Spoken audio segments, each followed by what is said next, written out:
Muito bem, nós estamos aqui para mais uma aula da nossa Escola Bíblica Dominical. Na minha opinião, a Escola Bíblica Dominical é a maior escola teológica do mundo, porque você estuda e nunca se forma. E o tema que nós estamos estudando é o corpo de Cristo, origem, natureza, vocação da igreja no mundo. Hoje nós vamos tratar da lição de número 2, lição 2, que fala de imagens bíblicas na igreja. A igreja possui várias imagens bíblicas. Ela é chamada de rebanho de Deus, povo de Deus, família de Deus, geração eleita, sacerdócio real, nação santa, são coluna e firmeza da verdade, são tantas e tantas imagens que possui a igreja. Então, lição de número 2, imagens bíblicas da igreja. Vamos ao texto áureo. 1 Pedro, capítulo 2, verso 9, diz assim: Mas vós sois a geração eleita, o sacerdócio real, a nação santa, o povo adquirido, para que anuncieis as virtudes daquele que vos chamou das trevas para a sua maravilhosa luz. Qual é a verdade prática? É que por meio de cada imagem que retrata a igreja, o Espírito Santo revela-nos quão gloriosa ela é. Quão gloriosa é a igreja. Vamos à leitura bíblica em classe. E a leitura bíblica em classe se encontra no texto de Efésios, capítulo 5, verso 25 a 32, que fala do matrimônio, marido e esposa, uma das relações da imagem da igreja. E depois leremos 1 Pedro, capítulo 2, verso 9 e 10. Efésios, capítulo 5, verso 25 a 32. Vós, maridos, amai vossa mulher, como também Cristo amou a igreja e a si mesmo se entregou por ela, para santificar, purificando-o com a lavagem da água pela palavra, para apresentar a si mesmo igreja gloriosa, sem mácula, nem ruga, nem coisa semelhante, mas santa e irrepreensível. Assim devem os maridos amar a sua própria mulher, como a seu próprio corpo. Quem ama a sua mulher, ama-se a si mesmo, porque nunca ninguém aborreceu a sua própria carne, antes alimenta e sustenta, como também o Senhor a igreja, porque somos membros do seu corpo. Por isso deixará o homem seu pai e sua mãe, e se unirá à sua mulher, e serão dois numa carne. Grande é esse mistério, digo, porém, a respeito de Cristo e da igreja. Olha só que texto. Vamos agora a 1 Pedro, capítulo 2, verso 9 e 10. Mas vós sois a geração eleita, o sacerdócio real, a nação santa, o povo adquirido, para que anuncieis as virtudes daquele que vos chamam das trevas para a sua maravilhosa luz. Vós que em outro tempo não eras povo, mas agora sois povo de Deus, que não tinhas alcançado misericórdia, mas agora alcançastes misericórdia. Oh, glória a Deus, pela misericórdia de Deus para conosco. Vamos à introdução da nossa lição. A igreja de Jesus Cristo é retratada por uma série de mensagens e imagens por meio das páginas do Novo Testamento. Cada uma delas revela um determinado aspecto da igreja de Jesus Cristo. Assim, podemos contemplar imagens ou figuras que retratam o relacionamento, que descreve a função, ou ainda mostram de que forma a igreja é a habitação de Deus.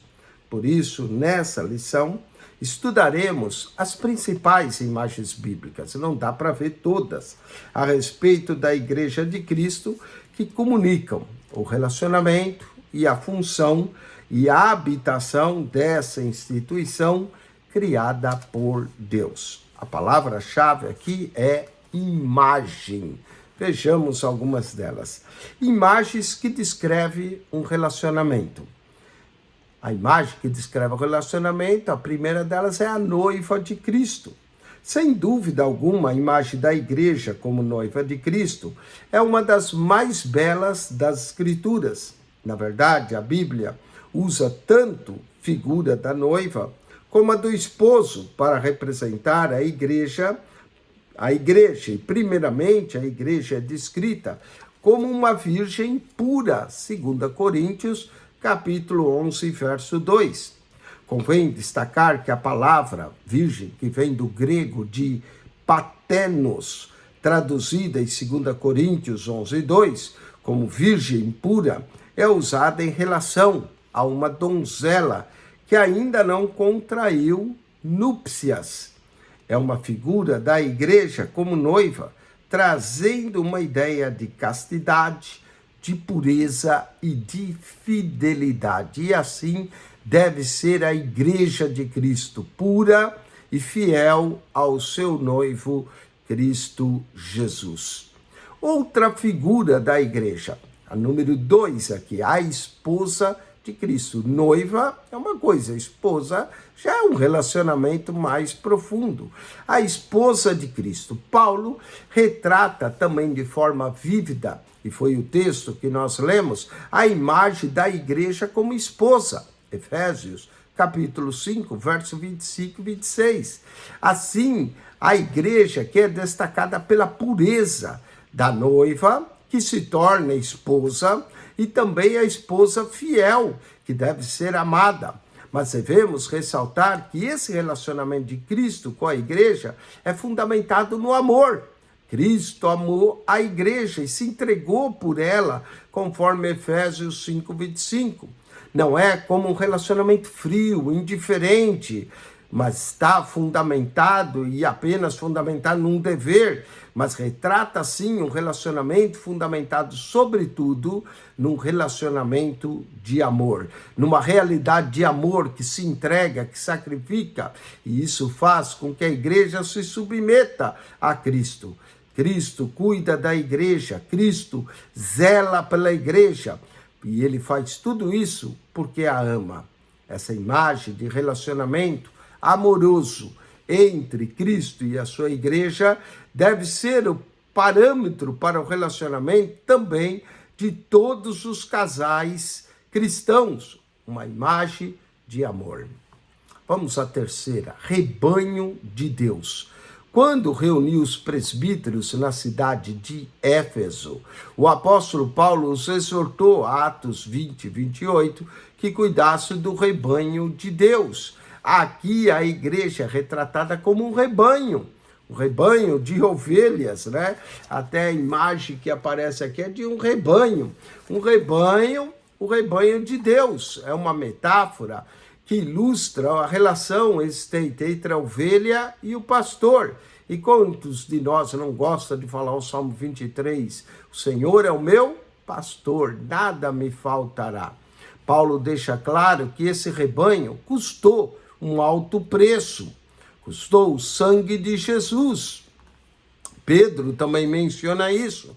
Tendo em mente também essa imagem, o apóstolo põe em evidência isso, falando aos presbíteros, apacentai o rebanho de Deus. Em 1 Pedro 5, verso 2 e 3. As palavras de Pedro devem também servir de rebanho para todo pastor que cuida do rebanho de Deus. Na verdade, ele mostra que o pastor não pode fazer no seu trato com a igreja, pois ele deve ser um modelo para o rebanho de Deus. Sinopse, tópico 1, imagens que encontramos aqui. Noiva de Cristo, esposa de Cristo, rebanho de Deus. Essas imagens descrevem um relacionamento da igreja com o Senhor dela, que é Cristo. Amém?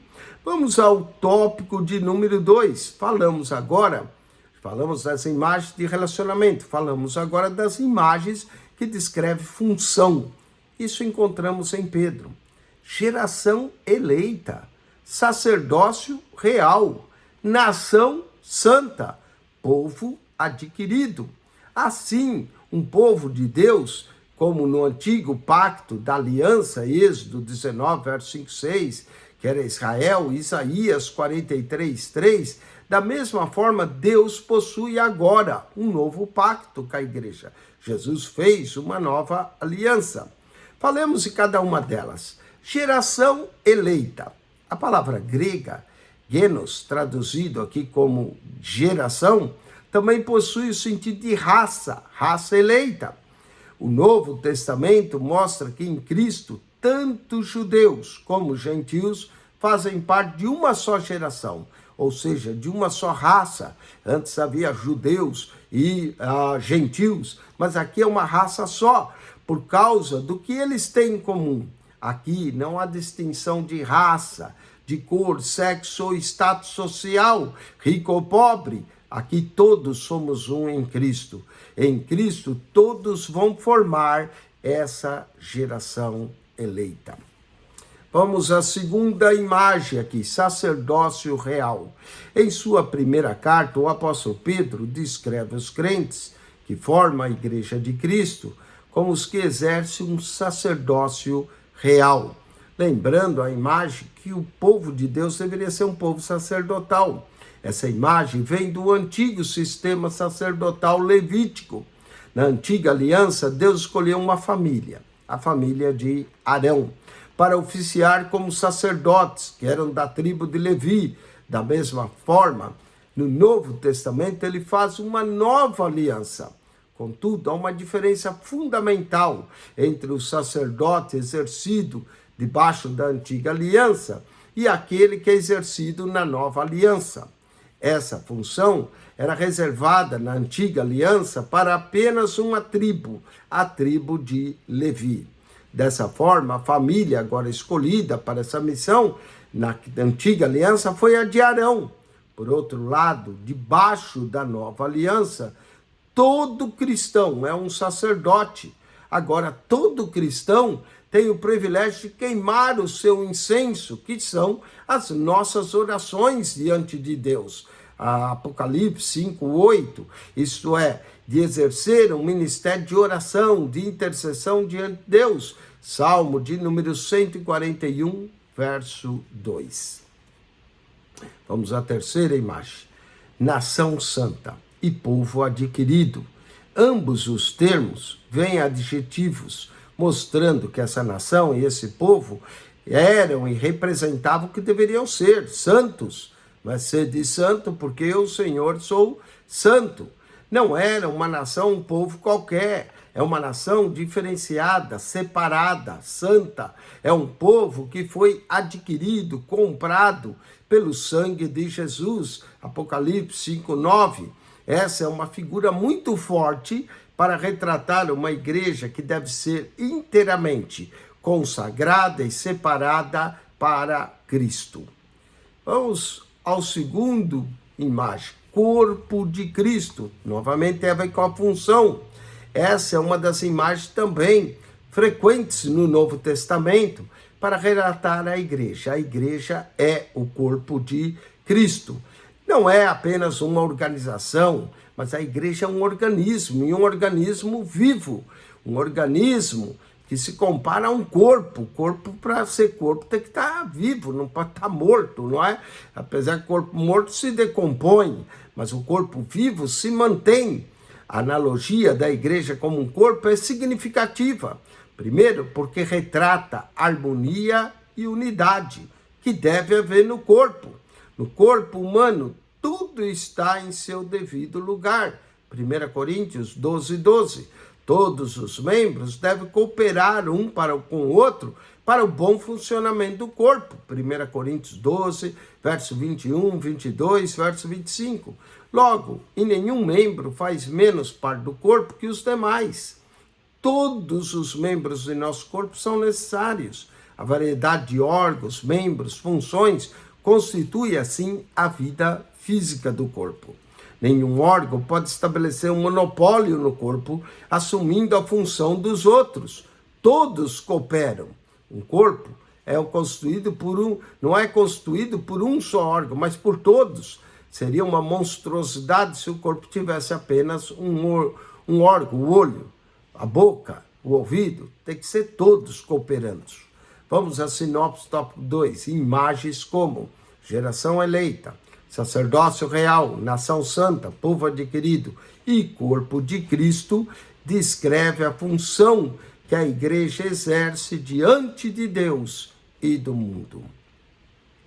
Vamos ao terceiro ponto. Imagens que descreve a habitação. Vamos lá, santuário de Deus. Santuário de Deus, casa de Deus. Muito, embora seja comum identificar a igreja a partir de sua estrutura arquitetônica, não é isso que a Bíblia identifica como sendo igreja. Ela é o templo do Espírito Santo, 1 Coríntios 3, verso 16. Portanto, a igreja é retratada como sendo um santuário, a habitação de Deus. Individualmente, cada crente é chamado de um templo, que o nosso corpo é templo do Espírito Santo, 1 Coríntios 6,19. E isso, de forma corporativa, a igreja é retratada como sendo o santuário de Deus. Por isso que é importante que nos reunimos. Isso também significa que na igreja Deus habita. Onde estiverem 2 ou 3, eu estarei no meio de vós. Não é o templo, mas sim a igreja. Esse aspecto, o apóstolo Paulo alerta sobre o perigo que há em se profanar o santuário de Deus.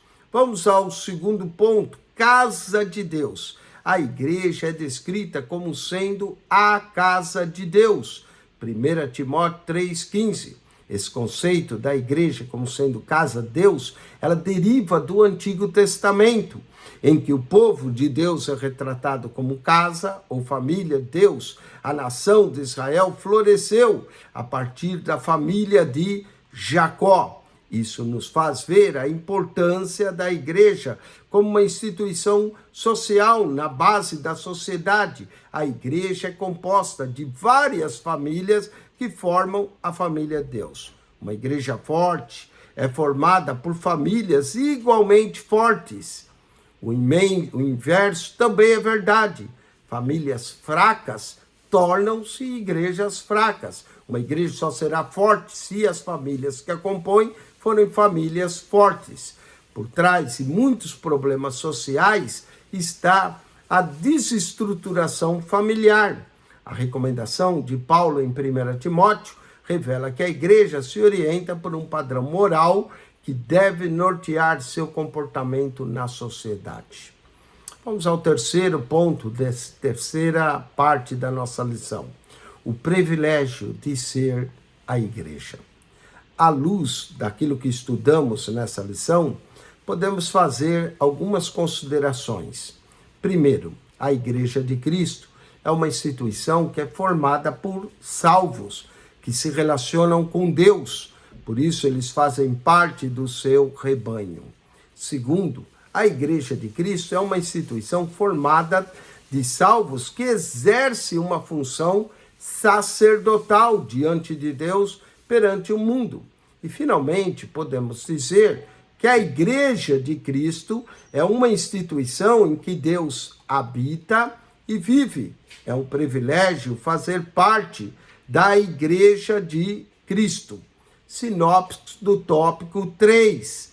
Imagens como santuário de Deus e casa de Deus descreve a igreja como uma habitação de Deus. Conclusão.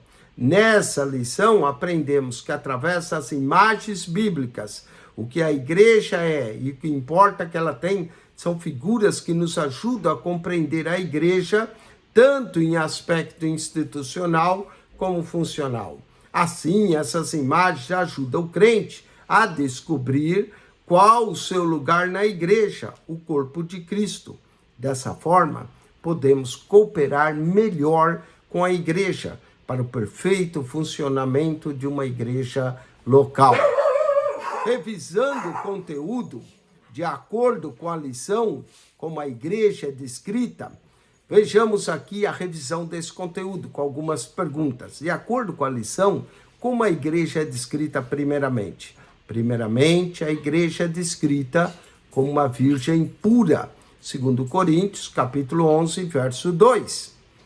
Vamos ao segundo ponto, a segunda pergunta. O que é a metáfora do rebanho de Deus? É uma metáfora que ilustra a relação existente entre a ovelha e o pastor. O Senhor é o meu pastor, Salmo 23. Terceiro, o que o Novo Testamento mostra a respeito da geração eleita? O Novo Testamento mostra que em Cristo, tanto judeus como gentios fazem parte de uma só geração, uma única raça. Por causa disso, nós temos em comum Cristo Jesus, nosso Senhor. O que a expressão corpo de Cristo retrata? Retrata a igreja como um corpo, sua função. Como a igreja é retratada de forma corporativa? Na forma corporativa, a igreja é retratada como o santuário de Deus. Quando nos reunimos, 2 ou 3, ali está o verdadeiro santuário de Deus, onde cada crente individualmente é templo do Espírito Santo. Bom, espero que você tenha gostado dessa lição e que você estude a lição para a próxima semana. Na semana que vem, nós iremos falar a natureza da igreja. Falamos na origem, na lição 1, falamos de imagens que compõem a igreja, agora a lição 2, e na 3 falaremos da natureza da igreja. Que Deus te abençoe, acione o nosso canal no YouTube, PR Eugênio Piacentini. PR Eugênio Piacentini, o seu canal da Bíblia. Subscreva esse canal, divulgue entre amigos e familiares e que aquelas pessoas que amam a Bíblia possam subscrever o nosso canal. O segredo do canal é quando entrar nele, clique no playlist. Ali você vai achar mais de 220 pastas com mais de 6.000 vídeos para enriquecer o seu conhecimento bíblico, para conhecer melhor a santa e gloriosa Palavra de Deus. Escola Bíblica Dominical, PR Eugênio Piacentini, o canal da Bíblia. Deus abençoe. Amém.